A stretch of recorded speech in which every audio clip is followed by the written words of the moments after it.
You know that feeling when it's Friday and you're like, I'm off. I'm about to turn up this weekend and I did such a good job coming to work on time, not spending extra time on my lunch break. I deserve a treat. So you go out with some girls or some guys and you have a happy hour on a Friday. And what started off as a little treat turns into a night out. I mean, outside, breaking the bank. Or perhaps you're one of those homebodies that scroll through Instagram just to look, or you scroll through Amazon just to look, or you scroll on Facebook just to look. You watch those WhatsApp status and you realize, oh, somebody's selling something. I could use this. This is nice. Maybe I'll try it. And you order it. Oh, wait, this is a good one. Are you one of those girls that go on Fashion Nova and look at those outfits and think, oh, they would be cute on me? Because they're cute on the model, and when you get it, it don't fit and it ain't cute. So now you got a closet full of clothes that can fit. You keep saying you can lose the weight so you can fit into this clothes, but the truth is it's now out of style and it's not so trendy, so you wasted all of your money.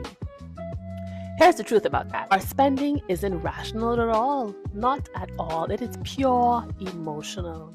And until we understand the psychology behind it, no budget in the world can help you. I am Gwyneth, and this is The Encounter. Today, we're going to go into the mind of a spender and learn how to rewrite the script.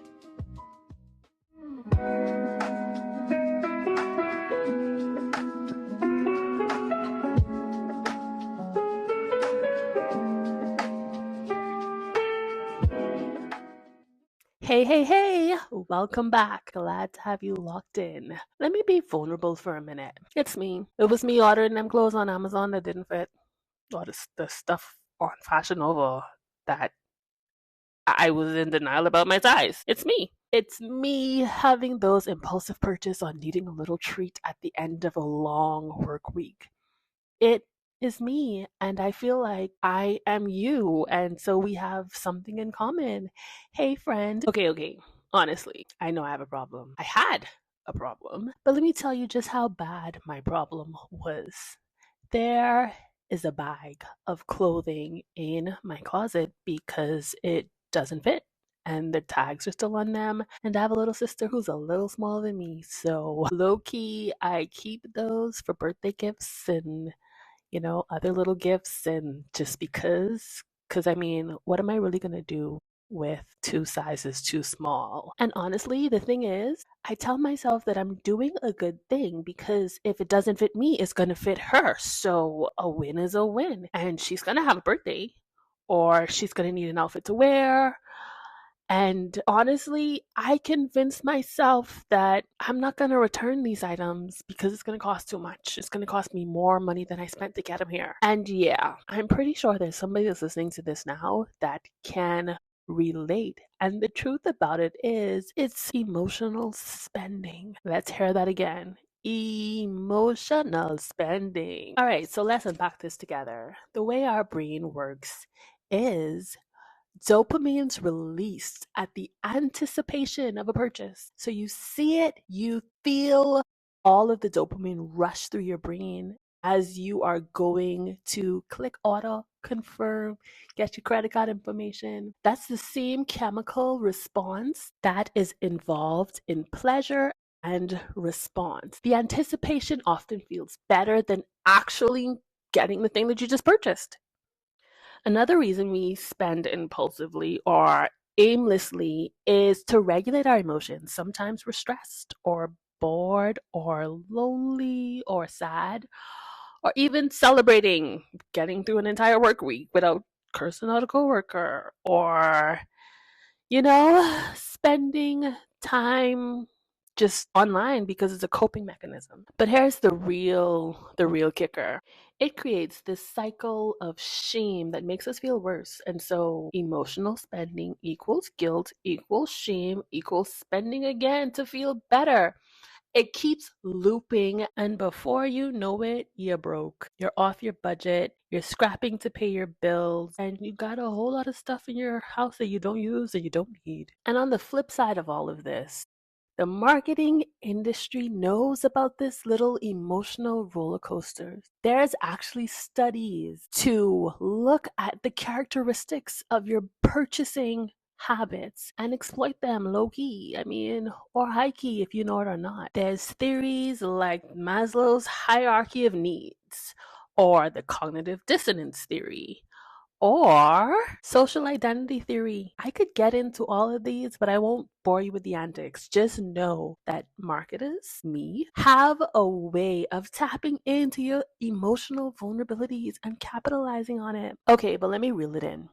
Think about the last purchase you made. How did you feel making that purchase? Do you regret that purchase? What is that purchase? What did you buy? Are you using what you bought? Is it catching dust? Did you even need it? Really think for a moment. What were you feeling right before you bought it? Feeling nothing? Not thinking? Just kind of impulsively picked it up? You did it because everybody else did it? You were there, and so why not? There's clues in this. Take a moment, pause, and really think about your last purchase. This is how we create awareness, and awareness brings transformation.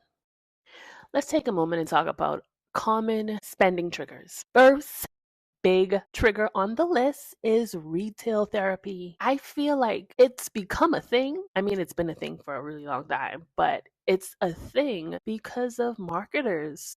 That was never that was never a thing when I was itsy bitsy. But I want to say retail therapy in the last 20 years has been a coping mechanism of sorts. Retail therapy is one of the things that you use to cope with stress or anxiety or sadness. So you spend because you're feeling some type of way, you're feeling stressed out, you're feeling anxious. And why it works? It's because not only does retail therapy give you that dopamine, but shopping gives you a sense of control when your life seems a bit chaotic. But here's the trap. It's a relief that is short lived. It's often followed by the guilt of overspending or worse, financial stress. You can't pay your bills because you done ball up in retail therapy and convinced yourself that you needed that relief.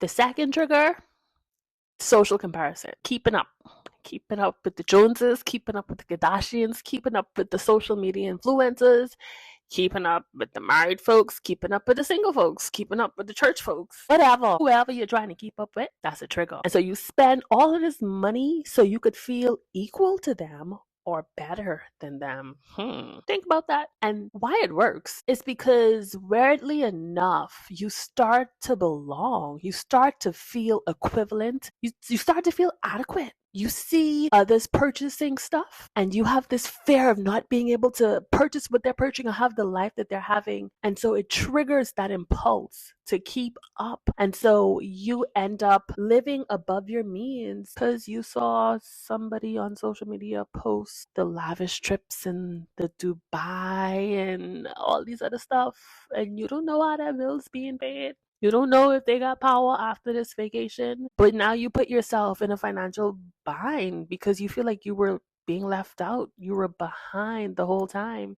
And honestly, the trap is social media. It highlights all of the things that are amazing, all the things that look good, the things that we feel like we need to belong to this group of entrepreneurs or this group of child free or this group of conscious moms or whatever the trending hashtag is. But it's not real life. You can't keep comparing yourself to these people because you don't know what behind the scenes for some of these people look like. Most of the things that they post are curated moments of life, and you get so caught up and consumed in those little clips of what you think their life looks like. You put yourself in a bind trying to keep up. Another common trigger is scarcity mindset. Similar to the first one, similar to the second one, of social comparison, scarcity mindset focuses on the fear of missing out. So, Easter weekend, everybody going on a boat, going to the key, got drinks, then get their hair and nails done, and it's a whole thing. And you feel like you are missing out because you didn't go or you didn't show up the way others did. And so you're like, you know what? Another holiday ain't gonna miss me because only a dog ain't outside. And yeah, that's exactly how you get trapped. You spend money because you're afraid that the opportunity will disappear. That right there, only a dog, is keep you broke. And here's why it works. A holiday comes around and you have clothes in your closet, but you feel like you need something. Guess who else knows that it's a holiday? The marketers, the department stores, the business owners. So you're going to notice that there are limited time offer sales, some flash sales, some buy one, get two free, however you say it, however they sell it to you. You jump on that because you're just like, oh my gosh, these jeans I really wanted from Fashion Nova is on sale and this is a limited time offer. I have to get this in order to have it here for this holiday. So you fell into the trap. Meanwhile, the idea of scarcity is manufactured completely because they're going to have a sale the next holiday, or better yet, at the end of the month, or just because they felt like it and they're going to send it to your email, send you a text message. And just like that, you're back on the hook. The deals are going to come. You feel pressured to buy and you panic buy. So, yeah, trigger 3, scarcity mindset equals panic buying. Next, trigger. Trigger 4, identity spending. I feel like we're big for this in the Bahamas. We associate who we are and the value of who we are to the things we have or the things that we wear or the way the world sees us. And your identity is directly connected to your coin chain or your rims or, I don't know, your 22-inch bust down or your BBL, whatever it is. You feel like you are who you are because of the things that you have. So based on the identity that you associate with, you spend to keep up that version of who you think you are. And it works because as you evolve and as the version of you changes, there's a new purchase that's required to go along with it. The identity doesn't stick because it wasn't earned. It sticks because you bought it. And the biggest trigger of all, trigger number 5, boredom spending. Yep. You just had money on the account. Why not spend it? You're not doing anything. You went to the mall just to stroll because you're bored. You're going to buy something that you don't need, or you're just looking to see what's available on Prime. That's a good price, and so you buy it. Scrolling and buying is an easy way to get dopamine. We've all been there. There's no shame in your game. You end up with things that you don't really want or you don't really need just to take a break from the monotony of everyday life. And I get it. Honestly, I do. Remember when I said earlier that awareness brings transformation? Yeah, that's the first step. Before I give you strategies to rewire your spending habits, let's talk about awareness. This is by no means to make you feel bad or make you feel like you are so behind. This is just for you to take a moment and document what's really happening. You know in the back of your mind what you bought, why you bought it.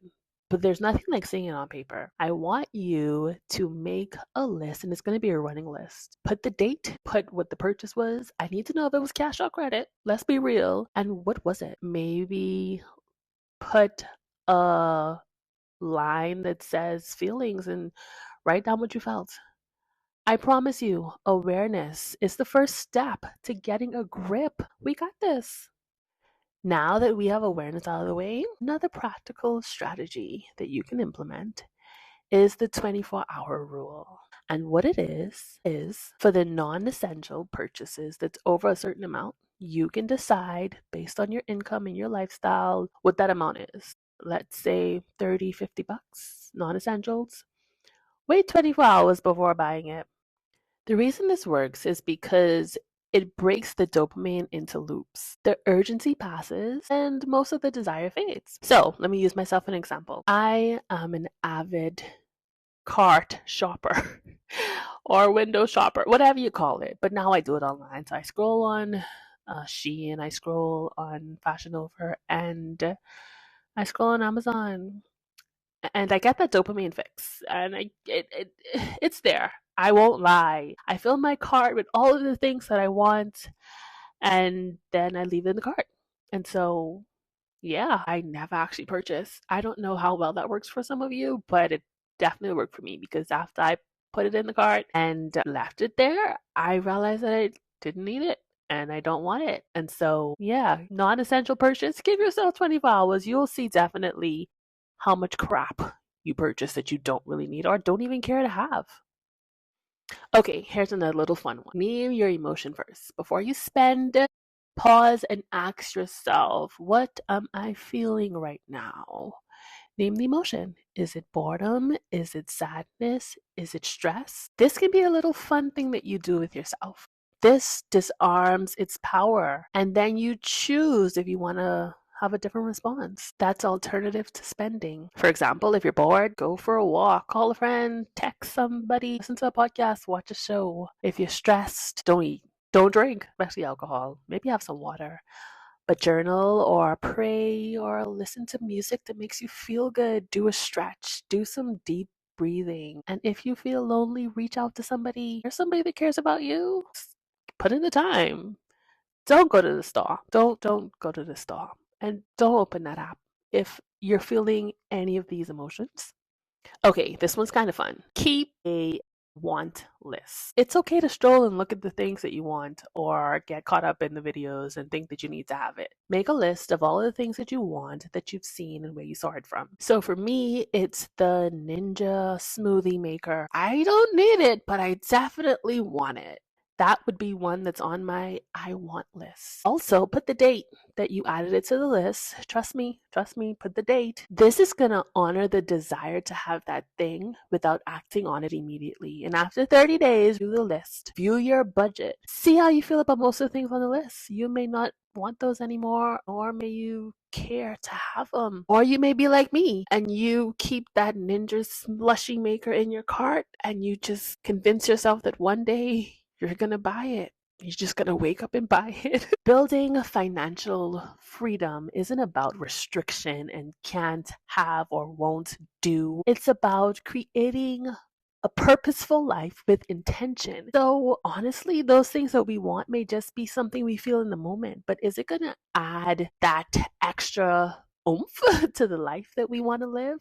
For me, the slushy machine absolutely will. I go to 7-Eleven and I buy slushies every single week. So I've already run the numbers and yeah, it's a really good investment. But if I'm honest with myself, I'm probably not gonna want to take the time to make the slushies, and so I'll just continue to purchase my 7-Eleven slushies.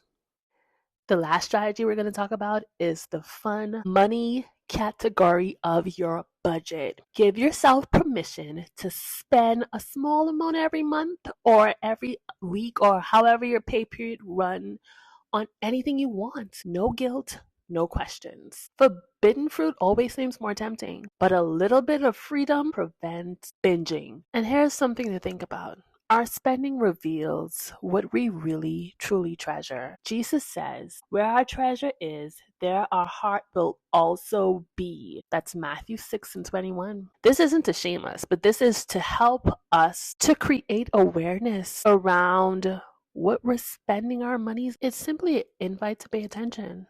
Consumer culture tells us we are what we own, but faith tells us our worth has already been given to us, no purchase necessary. Contentment is a spiritual discipline. Paul wrote, if I have learned to be content, whatever the circumstance. Philippians 4:11. This doesn't mean that you can't enjoy things, but it does mean that our peace isn't tied into the things that we purchase, and it shouldn't be. Here's what I love about faith and money. God never shames us for spending money. He doesn't shame us for our spending habits.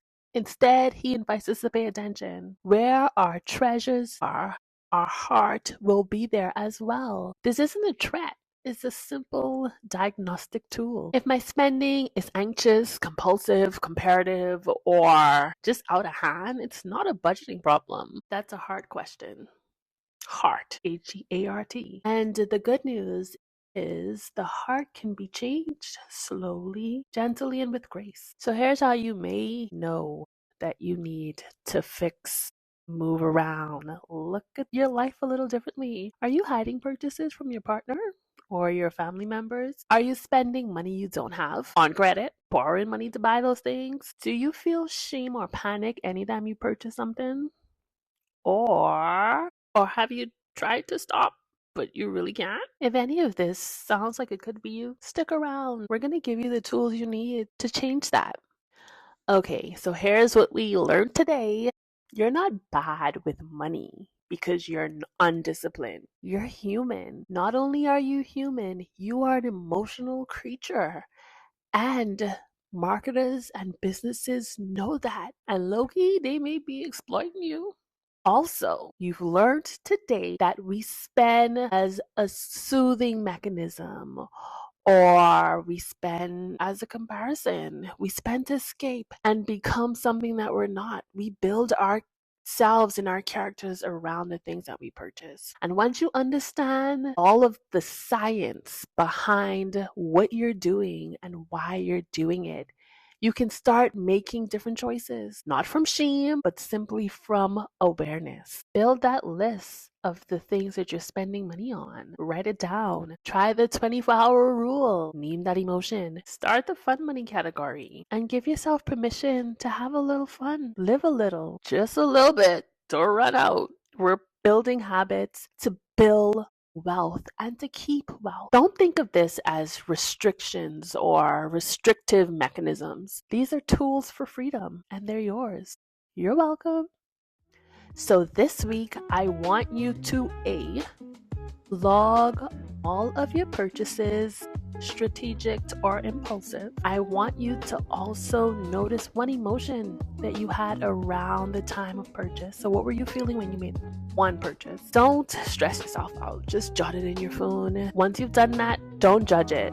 Don't try to figure out why you felt what you felt. Just notice it. Just notice it. What were you feeling in that moment? Send me a DM or a TikTok or Insta message or WhatsApp. I'd really love to hear what you discovered. Next time we'll talk about something a little different. It's going to be debt.